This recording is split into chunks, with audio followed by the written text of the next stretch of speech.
नए साल में हम लोग हमेशा से सुनते रहे हैं। नए साल की शासन की डायरी कैलेंडर के माध्यम से हम लोग नए साल की शुरुआत करते रहे। से देरी हुई है, लेकिन जैसे ही डायरी कैलेंडर में सब आए तो हमने कहा कि सबको बुलाया जाएगा, साथ में डायरी में जाएंगे। तो आज के इसका उद्देश्य यही है। हालांकि कुछ दिन पहले हम लोग बैठे थे तो 2024 मोदी जी का सरकार का जो बजट था उसके बारे में जो ऐतिहासिक फैसले हुए उसकी चर्चा हम कर चुके हैं। इसमें बंधन वर्गीय परिवार को बहुत बड़ी राहत इस बजट के माध्यम से मिली है। टैक्स में बहुत बड़ी छूट, तो देश को सही दिशा में चलते हुए देश के रूप में देखा जाता है, जिसमें टैक्सेशन ज़्यादा ना हो कम, लेकिन विरासत में भारतीय जनता पार्टी को जो सरकारी नीति को आर्थिक रूप से खजाना बहुत कमजोर मिला, जिसके कारण पहले अधोसंरचना को मजबूत करना, देश के खजाने को मजबूत करना और उसके बाद जन कल्याणकारी राज्य के संकल्प को पूरा करना। एक तरफ आपने देखा उधर पीछे ये एक साथ तो बनी है क्यों समय से अटका हुआ है। छात्र परेशान है कि 4-5 साल से इनकी छात्रवृत्ति नहीं आ रही। ठीक है, सबका नाश्ता हो। 6 महीने 1 साल में कोशिश करते हैं कि अपने बॉडी का कंप्लीट चेकअप करा लें। अंदर बी विटामिन डी कम है, B12 कम है, तो जांच कराते तो मालूम पड़ता। जब एक बार चुनाव के बाद हम भोपाल गए तो हमको 8 बजे नींद आने लगती थी। हम कहेंगे इतनी जल्दी नींद आने लगी, तो 12 बजे तक नींद आती। बाद में हमने जांच कराई तो हमारा B12 कम था, विटामिन डी भी कम था, 3-4 पैरामीटर तो नॉर्मल होता है, सिर्फ डिफिशियंसी में है।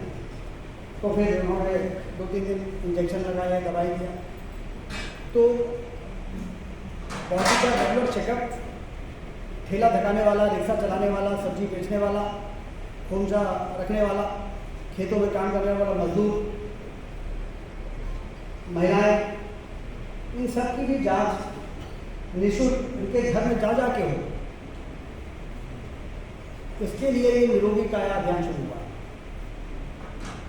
20 फरवरी से 31 मार्च तक, और मार्च के अंतिम महीने में फिर कैंसर को भी इंक्लूड किया जाएगा कि कैंसर की भी प्रिलिमिनरी, जैसे आपको ध्यान होगा कि जैसे ही स्वास्थ्य मंत्रालय हमारे पास आया तो हमने राष्ट्रपति ऑडिटोरियम में कैंसर फाउंडेशन का जो सबसे प्रतिष्ठित संस्थान है, ट्रस्ट है, डॉक्टर धारकर का, उनको हमने बुलाया था।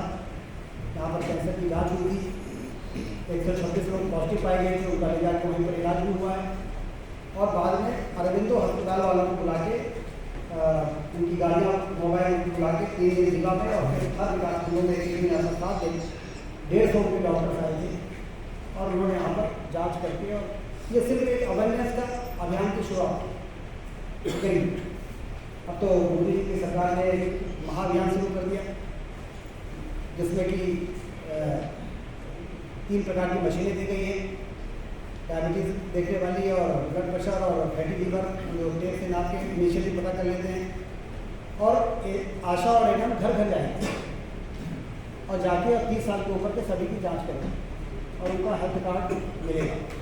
तो ये बात मैं आपसे इसलिए चर्चा करना चाहता था कि ये जानकारी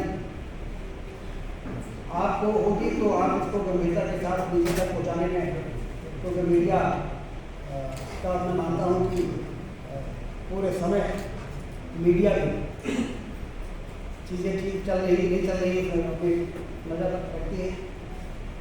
शासन की योजनाओं को जमीन पर पहुँचाना और जमीन की समस्याओं को शासन तक पहुँचाना, ये मीडिया इसीलिए चौथे स्तंभ के रूप में मान्यता प्राप्त है लोकतंत्र में। तो इसलिए इस अभियान को सफल बनाने के लिए आप सब इसकी प्रति जानकारी रहे, इसलिए मैंने कहा कि इस विषय बुलाकर इस विषय पर आप सबको जानकारी देंगे। और अभी हम सागर संभाग में हर संभाग स्तरीय बैठक लेंगे, सभी CMHO और कलेक्टर्स को इन्वॉल्व कर दिया है। हमने वीडियो भी बना के जारी किया है, सारे विधायक सांसदों से भी अपेक्षा की है कि वो लोग भी नीचे जो आरोग्य मंदिर है, आरोग्य मंदिर 4 सेंटर को मोदी जी ने कहा है। एक तो उप स्वास्थ्य केंद्र, प्राथमिक स्वास्थ्य केंद्र, संजीवनी क्लिनिक जो हमारी शहरों में बनी है, जहाँ पर जांच की सुविधाएँ भी हैं, और एक आशा और एनएम वहाँ पर उनकी जो रीच है वो एक निश्चित इलाके में सबसे छोटी यूनिट जो है घर घर में वो पहुँच सके, इसकी व्यवस्था भी। जो उसके सकल घरेलू उत्पाद होता है, जिसको SGDP कहते हैं, वो उससे 3% सीमा तक भारत सरकार और सारी जो वित्तीय एजेंसियां हैं 3% तक ब्याज उस राज्य को लेने का अधिकार प्रदान करती हैं। कर्ज में वो राज्य जो डूबता है जो 3% के लिमिट को पार करके 5 लेता है, 6 लेता है, 7 लेता है। मध्य प्रदेश 3% के लिमिट के अंदर ही कर्ज लेके, और जो राज्य 3% के लिमिट में कर्ज नहीं लेता उसको प्रोग्रेसिव राज्य नहीं माना जाता, प्रगतिशील राज्य। उनके पास योजना नहीं, कोई प्लान नहीं, कोई विजन नहीं, कोई मिशन नहीं, तो वो कुछ नहीं लेते। लेकिन हमारे पास तो बहुत बड़ा विजन और मिशन है। मध्य प्रदेश को हिंदुस्तान का सबसे नंबर 1 का राज्य बनाना है, तो उसके लिए 3% की सीमा के अंदर ही ब्याज लिया गया है। कांग्रेस के लोगों ने इस बात को विधानसभा में उठाया था, तो हमने उसको यही जवाब दिया था कि यदि हम 3% भी ब्याज नहीं लेंगे तो हम कैसे विकास के काम को पूरा करेंगे, और फिर हम प्रगतिशील राज्य हैं ये कैसे समझ में आएगा। तो उस सीमा के अंदर ब्याज लेना वाले राज्य को अच्छा माना जाता है, इसलिए आप ये मान के चलें कि हम अच्छा काम कर रहे हैं। दुनिया का सबसे बड़ा संदीप जड़िया गए थे फोटो खींचने, तो वो अंदर घुसने नहीं। आपने पूछा नहीं कि मोहन नाम को रखा? हाँ, वो इसी ने पूछा, दोनों चीज। कल हम गए थे और एक वाइट टाइगर के बच्चे को ग्वालियर से यहाँ पर लाया है, और ये था कि इसका नाम क्या रखा जाए, तो उनका मोहन के कारण सफ़ेद बाघों का जो वंश तैयार हुआ, बच्चे हुए। और हमारे टाइगर सफारी में ये चिंता चल रही है कि हमने 4 वाइट टाइगर तो ले आए, लेकिन अभी तक ब्रीडिंग हमारी सफल नहीं हुई। उनका मोहन की वजह से ब्रीडिंग हुई थी, तो मोहन दूती नाम रखो इसका, मोहन दूती, जैसे कि ये नाम ही हो सकता है कि क्लिक कर जाए। मोहन और विराट ही तो थे प्रथम अद्वितीय, प्रथम अद्वितीय, तो इसलिए वो नाम हो गया। आपने अच्छी बात ज़्यादा कही है। और मोहन की तो दाह संस्कार बहुत राजकीय सम्मान के साथ हुआ था, और समाज भी बनानी है, वो कहीं तो अंदर नहीं जाने, वो वाइट टाइगर सफारी का नाम मोहन के नाम से रखा है। वो पूरा जू और पूरा प्रकल्प जो है वो महाराजा मार्तंड सिंह जी के नाम है, और जो वाइट टाइगर सफारी है वो मोहन वाइट टाइगर सफारी। आदरणीय इसका विस्तार को छुआई हम कल तक तो हम लोग कल तक तो हम लोग इसमें ही पूरी मॉनिटरिंग कर रहे थे कि वो जो 5 हमारी पेशेंट थी उनकी जान में कोई खतरा ना आए, तो ये बाबा महामृत्युंजय की कृपा से 5 सुरक्षित हैं। 5 की बातचीत कर रही है, याददाश्त में कहीं कोई इशू नहीं है।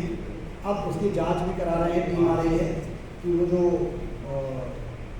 बेहोशी की दवा देने वाली दवाई किस आधार पर वो कैसे दिया, कौन दिया, दवाई अमानत थी कि नहीं थी, इस सब की गहराई से जांच होगी, और इसमें जो भी निकल के आएगा। कोविड वैक्सीनेशन की तरह पत्रकार परिवारों के लिए अलग से जांच की पुनरावृत्ति ना हो, इसकी व्यवस्था हो। आपने मोहन तो नाम रख दिया। एक रिक्वेस्ट ये है कि रीवा के पत्रकारों को एम्स में एक बार चेकिंग करा दी जाए, भोपाल एम्स में एक बार चेकिंग करा दी जाए। लोकल में अमानत दवाएं सरकार के गोद में खेल रही हैं। सर, आप यहाँ जो स्वास्थ्य मंत्री हैं कार्यक्रम है, इसकी जानकारी राइट टू स्क्रीनिंग जो है उसका लाभ हमारे यहाँ के लोग ज़्यादा से ज़्यादा उठाएँ, और जिससे कि समय रहते यदि बीमारी का पता चलेगा तो एक कहावत है कि prevention is better than cure. यदि हम सावधान हैं तो बीमार हो गए उसका इलाज करना फिर एक कठिन काम होता है, फिर अस्पतालों में भीड़ बढ़ती है, फिर मैनेजमेंट में सवाल खड़ा हो जाता है। लेकिन यदि हम जागरूक रहेंगे और हमको योगा करना है, हमको वॉक करना है, यदि पहले जैसे ही हमने देखा कि कुछ लोग रेगुलर वॉक करते हुए हम कभी कभी रानी तालाब में और अटल पार्क में मिल जाते थे, कहने लगे इस समय तो आप बहुत रेगुलर है, लेकिन डायबिटीज़ हो जाए। अब यदि वो डायबिटीज़ का उनको पता नहीं चलता तो थोड़ी रेगुलर होते, तो आराम से करते रहते। तो ये बीमारी का पता करने से आदमी को मालूम पड़ जाता है हमको करना क्या, और फिर उस प्रकार से वो करने लगते हैं। तो फिर 70 साल 80 साल तक वो बीमारी भी रहती है, लेकिन भर्ती नहीं होना पड़ता अस्पताल। तो इसलिए ये विषय था। बाकी तो हमने एक हेल्थ इंश्योरेंस स्कीम बनाई थी 2 लाख रुपए तक की। 2 लाख, लेकिन वो हर जगह अवेलेबल नहीं है। अभी हमें कराना पड़ा। मान्यता प्राप्त मान्यता प्राप्त अस्पतालें नहीं है, अस्पतालें नहीं है उसके लिए। वो निर्धारित अस्पतालें हैं बम्बई, दिल्ली, और वो अभी हमें हर जगह बीच में जयराम शुक्ला जी आज से 7-8 साल पहले अपनी पत्नी का इलाज कराने के लिए गए थे। तो हमने पता किया था कि अस्पताल में कोई दोनों का नहीं, वो हेल्थ कार्ड बन गया तो कोई दिक्कत नहीं है, कोई पेमेंट हेल्थ कार्ड से हो गया, वो हेल्थ इंश्योरेंस। इंश्योरेंस था। ऐसा कई लोगों ने हमसे बोला कि वो जो हेल्थ इंश्योरेंस पॉलिसी आई है उससे अब हम लोगों को पैसे के लिए परेशान होना पड़ता है। इंश्योरेंस के बावजूद अभी अचानक हमें जबलपुर में डॉक्टर दिगंत पाठक जी से ऑपरेशन कराना